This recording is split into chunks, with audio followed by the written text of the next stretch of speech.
Daniel Pink talks about motivation as being built on mastery and autonomy and purpose. And I think one of the big things for jazz musicians is that you get a real payoff when you are involved in a really high quality interaction. And I think all people actually really get fired up when they can be part of a really intense interaction where people don't block each other, where people are listening, where every input is relevant to the bigger picture. And I think, that's what's, I think, also interesting with jazz or with the conversation is that the product is not what I produce or you produce, but it's the synthesis of what we produce together.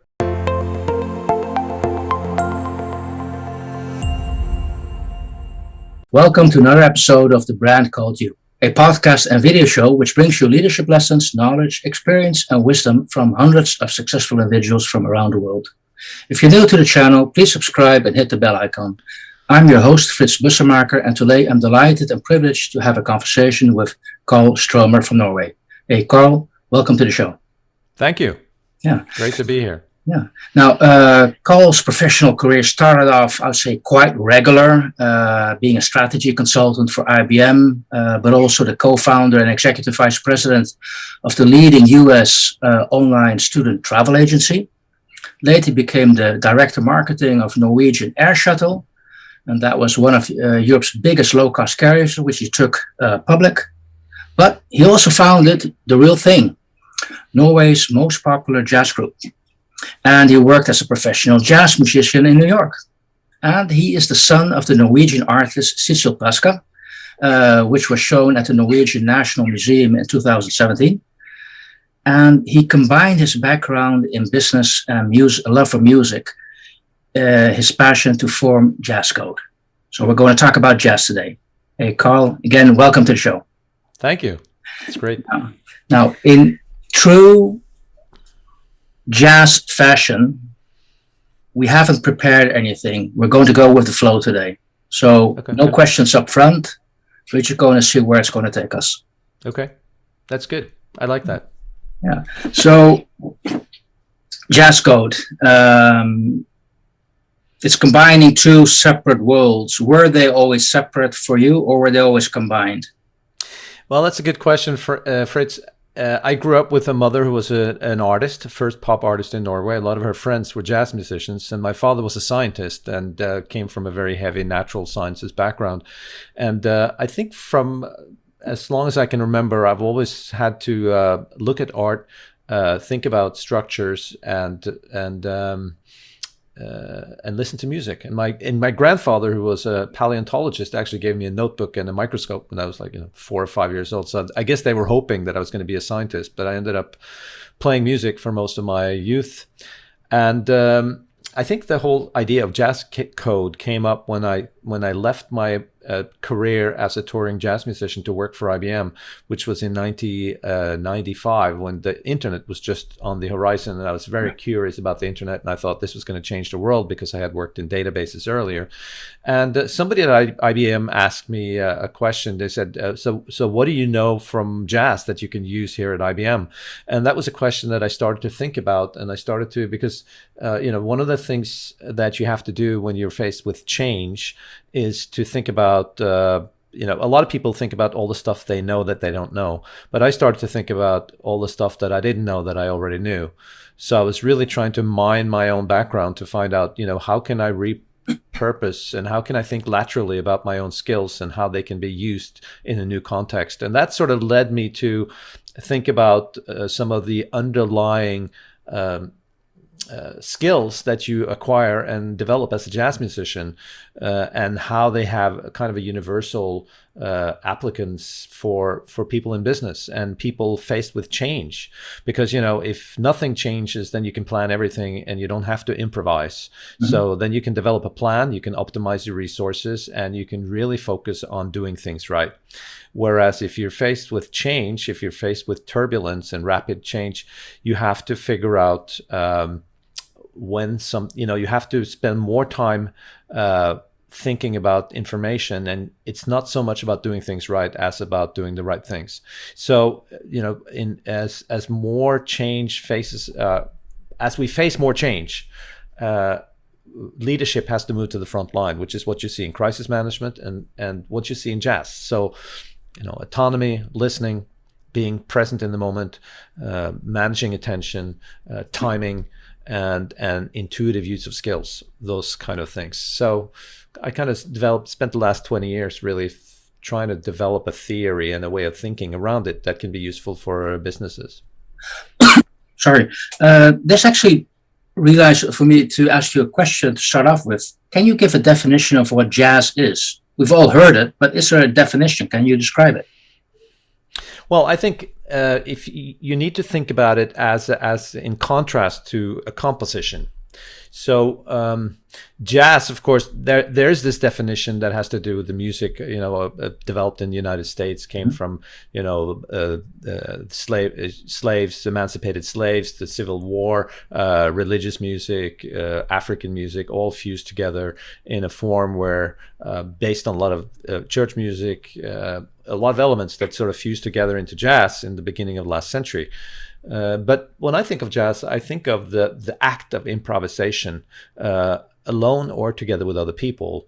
And I think the best metaphor for improvisation is what I'm doing right now. I'm talking without a manuscript, based on your questions and how they trigger associations. And so when you ask me this question, it's actually an amazing process where I'm turning abstract ideas in my own head into audio, into sound that is then being translated to you. And then you, based on your knowledge of English, you produce sound in return. And we have, through that, a very nuanced and very precise conversation where the ability to choose the right combination of words at the right time, relevant to the context, is really what drives the quality of the interaction. And that's exactly what jazz is. So very often when I talk about jazz, the purpose is to make people aware of this amazing process that we actually participate in when we speak, and how that the principles underlying that process has a lot of general use if you can start to mine your own knowledge about language. So I'm hearing this is about very carefully listening and reacting to your people. Well, we're actually playing jazz at the moment, as I understand right now.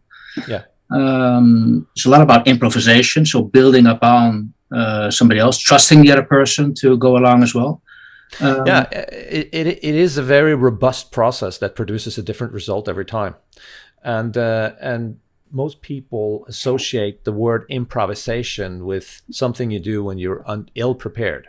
Mm-hmm. In other words, people think of the people who are lazy, who never prepared in class, and when they're called upon, they improvise.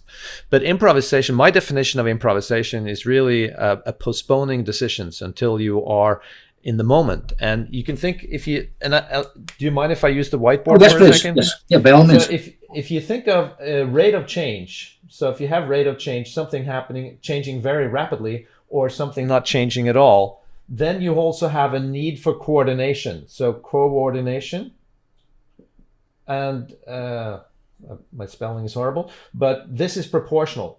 So if things change really fast, then you also have to coordinate really fast.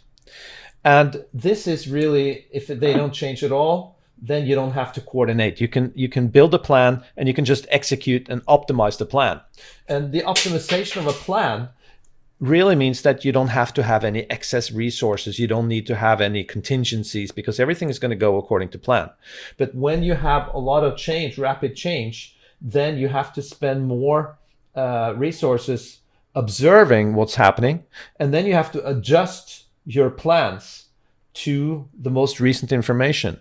And when you are in a conversation, you are really listening to something that is changing all the time and then coordinating. And that means you can't really decide what you're going to say until you heard what's being said. So the decision in a conversation happens simultaneously with your sound production. Got it. For me, it sounds like you have to, but you still have to have the end goal in mind. But how you're going to get there, that's based on when you're actually there in the conversation. Yeah, and it's interesting when you look at these situations where that resembles jazz. Mm-hmm. Where you have up here, you might have 3 or 4 people or 2 people, and they're interacting, and each person's response is contingent upon what the other people are doing. So they're both listening and contributing at the same time. And this really is a classic description of a simple complex system with few elements, but they're interacting, coherently organized in a way that produces music or a conversation, meaning. And what's interesting with complex systems is that you don't have best practices. You know, there's a guy named David Snowden talks about this Kinevin framework. No best practices. You have to observe and then analyze and then figure out what to do. And sometimes you just have to be in the moment. And one of the things that happens up here is that you need to build flexibility into the system. And flexibility is basically slack. So down here, you really don't want slack because you want to optimize everything. But if you don't have slack up here, you have no flexibility. So, you know, it requires a whole different mindset. And if you think about situations, what I call jazz jobs, which is jobs where you have to act without perfect information. It's all about interacting with other people. Technology plays very little role other than giving you the information. But essentially what happens up here is that, you know, if you have 4 people talking together, the process can't be sped up because efficiency is not about speed, it's not about cost, it's all about effect and quality. So it's and you see that in a lot of different situations. For instance, you know, I give talks to doctors and I ask them, you know, what's a typical complex situation that hasn't sped up in a couple of 100 years? And they said, well, the patient-doctor conversation. Because it's about establishing trust so that you can solicit the information you need to prescribe a treatment. It's about an interaction. You know, another example is a jazz band. If you look at Wayne Shorter in 1960 with Miles Davis, or Wayne Shorter in 2015 with Perez and Brian Blade and John Patitucci, you know, the process hasn't really changed. I mean, Wayne Shorter got older, gained a little weight, the microphones got smaller.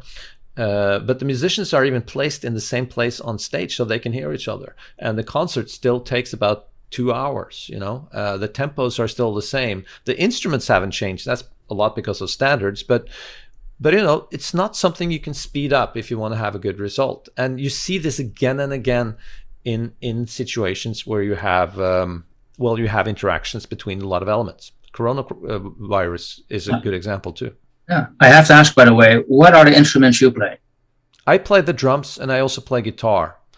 Okay. But drums is my main instrument. Okay. And do these instruments have a very specific role in music? Yes. And that's actually one of the ways you improve the result is by having specialized roles and having then, you know, if you try to put 3 drummers together up here, it doesn't really sound that good. It's not that interesting. But if you have cross-functional teams with the bass and the drums and the saxophone and the piano, then we can take different responsibilities. And that's one way to manage our attention in a way that we get a better understanding of what's going on in the music. Because if you then translate that to the business environment, what are the business equivalents of the musical instruments which people can use? So we all master one instrument really well, and we spend the first 15, 20 years of our lives mastering language, right? And as we gradually master the language, our attention can move from the compilation of language to the meaning of language. And I think, so that's one instrument we all play. But, you know, I noticed, for instance, in a lot of my jobs in larger organizations like IBM or even at Norwegian Airlines, is that we tend to pool people with the same resources in the same group. And that works well if you're down here, you know, because if you're down here, you don't have to see the whole picture to make a valuable contribution. You don't have to be autonomous. You don't have to really sense what's going on. You can just be a cog in the wheel. You don't have to know what time it is to work in the watch, you know. But if you're up here, you have to have the whole big picture. You have to have sort of this shared concept of the big picture. And that's when I say cross-functional teams. So that's and what happens down here when you are working, let's say, in a marketing organization. Everybody speaks the lingo of marketeering, you know, and it's hard for outsiders to understand what these specialized people are saying. But once you move into a cross-functional team, your language changes. You know, I could talk to drummers about paradiddles and roughs and snare drums, but other musicians don't care. They want to talk about the music. So they have their specialized lingo for each instrument. But when we work together, we have a specialized lingo for creating music. And it's much easier for us to play together when we have separate instruments, because number one, we are then supporting each other, not competing. But of course, if you have instruments with similar functions like percussion and drums, guitarists, different saxophone players, you know, or even a guitar and a piano, they start to compete, which sometimes you want that to happen to sort of raise the temperature in the group, like Miles Davis did when he introduced Cannonball Adderley to the group with John Coltrane in one of his famous quintets in the late 50s. And I've actually written a case about that for Harvard Business School, about the Kind of Blue recording and about what Miles Davis did to make that work. So in small jazz groups, you know, there's some characteristics. First of all, they build a lot on shared references. You know, they have a pool of repertoire that they all know, that they all have an instinctive relationship to their instrument, like we have to language. And then they have they have to all hear the same. They all have to sit close together so they can hear the music in order to act in concert. And if there are too many people at the same time, then they lose the ability to improvise. So typically in the jazz group, you don't see more than 3, 4, maybe max 5 people improvising at the same time. If you get more than 4 or 5 people, either they all have to refrain from playing that much, maybe even stop playing, so that you have different combinations of trios and quartets, or they have to play different roles. Yeah, so that's maybe a little bit then having the end goal in mind, because if you have the end goal in mind, you know where you have to go to. And this for me sounds a little bit like you have to at least have a couple of people who will at least play the song you wanted to play. Sure. And I mean, at some point, this metaphor breaks down too. So, you know, you can't take everything out of it, but I think that you have to, you know, that's how you assemble the team. You have different complementary roles. You have a small team, typically 4 or 5 players, 3, 4, 5 players, and you build on shared references. One of those shared references is, you know, what music do you like? What music do I like? What do we want to accomplish? You know, what do we want to play? And I think there's one goal that is always, you know, Daniel Pink talks about motivation as being built on mastery and autonomy and purpose.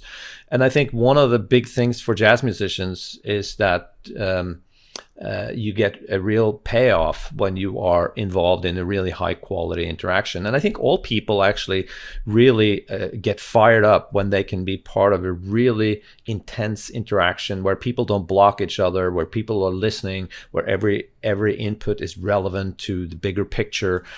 And I think, you know, that's what's, I think, also interesting with jazz or with the conversation, is that the product is not what I produce or you produce, but it's the synthesis of what we produce together. And when I play the drums, you know, when I practice the drums, I'm very focused on the logistics of my drumsticks, you know, that I don't waste energy in how I move the drums, how I move between the drums, you know, and that's efficiency on my instrument. That is, you know, there are best practices in how you play an instrument, but there are no best practices in how you decide what to play in relationship to what's going on in the music. So, you know, there's this synthesis of the parts that everybody decide to play at a certain point based on our shared understanding of what we want to create. And I think it's this tension that you have, because you don't know exactly what's going to happen and you don't control the other players. I mean, I have this slogan, you know, control is for beginners. And I think when you are in a jazz ensemble, the moment you start playing, you're out of control, but you can be in command. You can be in balance. And if you're unsure, you maybe stop playing for a little while. Let some others take responsibility. If somebody makes an initiative, you try to build on that initiative. You know, and there's some very distinct principles that we use to make it work. Because once you are surrounded by really good improvisers, you don't know exactly what's going to happen, but you know it's going to be interesting, and you know the music is going to be good enough so you can get paid for it. You know, which is kind of the definition. Now, if we translate this to the business environment, Are there typical environments where this is very applicable, and are there environments where that's not where you should be using this? Oh, sure. I think that this is extremely valuable in situations, first of all, where you are few players, because it breaks down when you have large meetings, or, I mean, there are principles you can apply, but I think especially in leadership groups, in consulting teams, in sales situations where you need to build, in how you talk to employees, any situation where value is created through the understanding, complex problem solving, decision making, situations like that, it's extremely valuable. Now, I just want to come back to the quote. Your quote. You said, "Okay, controls for beginners." I can assume this is quite scary for a business environment if you open up with that statement. So actually, what I found is that people find it liberating. Because because everybody can feel that they don't have control, and you can just read the newspaper every day and you read about the most powerful people in the world not having control. Biden doesn't have control when he meets Putin. And there's a lot of situations in politics, in economics, in business, because these are complex systems. Nobody controls the stock market, I hope. Nobody controls these complex systems. And as soon as you have complexity, you don't have control, but you have influence. But influence is based on the ability to observe, understand, and time your response. So it's the famous ODA loop, the observe, orient, decide, act, that some of your listeners might be aware of. So you have observe, orient, decide, act, and that's a loop. And that was developed by a fighter pilot named John Boyd, and it's very much quoted in business. Can you see it? Yeah. And as you speed up this loop, it becomes one continuous movement. But it's the first observation. If you stifle that because you're too busy, or because the signals are too messy, or whatever it is, then the whole loop collapses. But you don't have control. But if you can understand what's going on, then you can influence the system. Hey, thank you for sharing that, Carl. Now, one of the things which I'm now observing is this knowledge comes out quite fluent. So this is very much part of who you are. This is in your repertoire. You know what you're talking about. But how were you able to build that up, that knowledge? How did you start? Was that indeed the childhood you mentioned, or was that the question which the former colleague from IBM triggered you? I think it's just, the famous speech by Steve Jobs at the Stanford commencement speech, where he talks about connecting the dots, and how he learned typography and all the different things that he collected along the way, and how it all turned out to be valuable in the end. And I feel very much the same way, growing up with visual arts. I mean, visual arts is very much like complex systems where all the elements are influencing the totality. But also, I guess, when you learn to play an instrument, and I spent 5 years in a music conservatory and learned some great methodology for how you unpack things. And I think I had a great drum teacher in Boston named Alan Dawson that I went to once a week for 4 years, and he taught me a lot about how to learn and how to practice. And I think that's one of the core specialties of jazz musicians, is that they are relentless in practicing, in imitating others, in unpacking how other people are doing things. And I think when I change professions, which I've done, that's one of my specialties now, is changing professions. And when you do that, one of the core skills is being able to unpack something and analyze it and break it down and recompile it and recombine it in ways that makes it useful in the moment. And I think, I'm pretty fluent at this now, but it also, from talking to thousands of business people, from spending a lot of time with my good friend Rob Austin, who was a professor at Harvard Business School and who really took this idea to heart. And I think it actually is a quite revolutionizing idea, and it's not all my idea, but I'm just trying to really figure out what is improvisation and when do we use it. And we really use it when you don't have predictability. Because it would make no sense to stick to a plan if the circumstances and the context changed. So a lot of what we do in business, and especially as we connect more and more things and get more and more unpredictability and complexity on more and more levels at the same time, a lot of what we have to do is to actually improvise in a structured way. And when you do that, there's certain principles that work, and there's certain sort of remnants from the sort of the Frederick Taylor way of thinking about management that is actually hurting us. Oh yeah, we're definitely in I would say a system change. We're moving from this, what I would call a command and control, to a connect and collaborate society. So the way we used to organize ourselves in silos is moved to networks, and that requires a completely different way of managing it. And maybe that's where Jazzcode comes into play. Because I do see that what you're talking about and what you're teaching and sharing with everybody, for me, it seems to be all around us. We live in an era where it's becoming more and more relevant.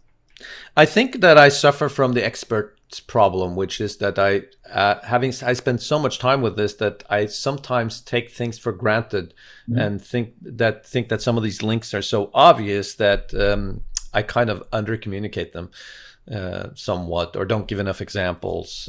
But I find, especially with senior managers, I work with a lot of consulting firms and banks and what have you, and they get it. The moment you mention it, they get it. And I mean, this is not a new idea. The one of the top managers for Boston Consulting Groups talked about jazz in the 60s. I mean, this idea that being able to improvise is a tool to flexibility, and that obviously in a turbulent world you need to be flexible.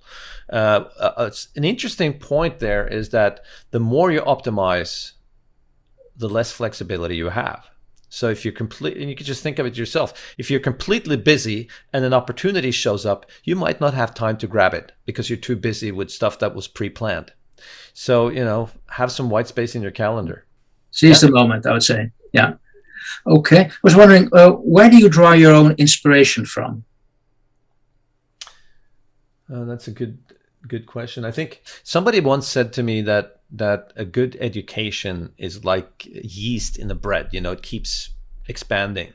And I think a lot of the inspiration comes from trying to, I think the biggest quest in my life is to find out what I don't know that I know, because I spent so much time investing in my own knowledge. And I think that most of my life is spent trying to figure out what is it that I don't know that I know. And I actually teach consultants how to think. I have a class in structured thinking that I do for a lot of consulting firms and banks and stuff. And that's a passion for me, is to do that in others, to help them discover stuff that they didn't know that they knew. And I think the whole Jazzcode, relating it to language, when people start to think about their own language as a tool for improvisation and a tool for how they can furnish themselves around unpredictability, as a tool for solving problems on a larger scale, then they can actually acquire results really fast. And when I teach people, when I run training classes, people sometimes say, this exercise was really easy. Could you give us a harder exercise? And I said, no, the way to learn is to build your own exercises. And what I want to do is to make you discover something that you didn't know that you already had. And once you discover that, then you can look at it and reconfigure it and play with it. And I think that was the most important thing I learned from my drum teacher in Boston, was that to really learn something and to really dig into something, you have to make your own exercises. I like that. So from that, in that context, what does success mean for you? Well, I've found that there are three things that I constantly come back to that for me makes me happy. Well, I think ultimately happiness is about maximizing your own potential, and then not only through yourself, but through other people. So I think that is my life quest. But I find that when I can interact with people, when I can build mastery, and when I can receive feedback, either positive or feedback that can teach me to do things to improve mastery, I think the interplay between interaction, mastery, and feedback is part of what helps me realize potential in myself and in others. I like that answer very much. I got one final question for you, Carl. Any advice to young managers or the next generation as a whole to help them start out with their journey? Are they now inclined to follow the Jazzcode? What would your advice be? My advice would be to allow yourself to play around without always knowing where it's taking you. Because I think people, I teach a lot of classes to young consultants, for instance, and I notice that they very often are so focused on doing things that they don't have time to understand what they're supposed to do. So when I give them an exercise, they start doing the exercise before I've told them why they're doing it and what they're supposed to do. And there is a difference between, running fast and knowing which direction to take. And if you don't know your direction, you could run at the speed of light in circles and you would have absolutely no velocity. You're not moving at all. So I think playing around, realizing that to develop skills that enables you to learn fast. I mean, that's what good education is about, because the only thing you know about education is that by the time you get out of college, the stuff they teach you is kind of obsolete. So, but learning how to learn. Learning how to learn. Isn't that to some extent what jazz is about? Absolutely. Yeah. It's okay. That's reconfiguring elements in, so known elements in novel ways by playing around. Hey, Carl, I want to thank you so much. You've taken us on a great journey on what jazz is about, how jazz can be used in the business environment. You have given a different perspective, for me at least, on improvisation, which I appreciate very, very much. And again, I want to thank you so much for your time. It was a pleasure talking to you and for you to share your insights with us today. Thank you so much. Thank you for inviting me, Fritz. Real pleasure to talk about my passions. Thank you. Hey, this was The Brand Called You. Thank you very much.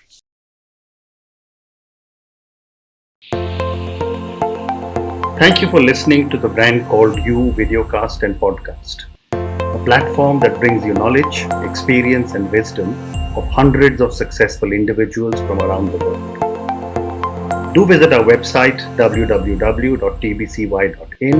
to watch and listen to the stories of many more individuals.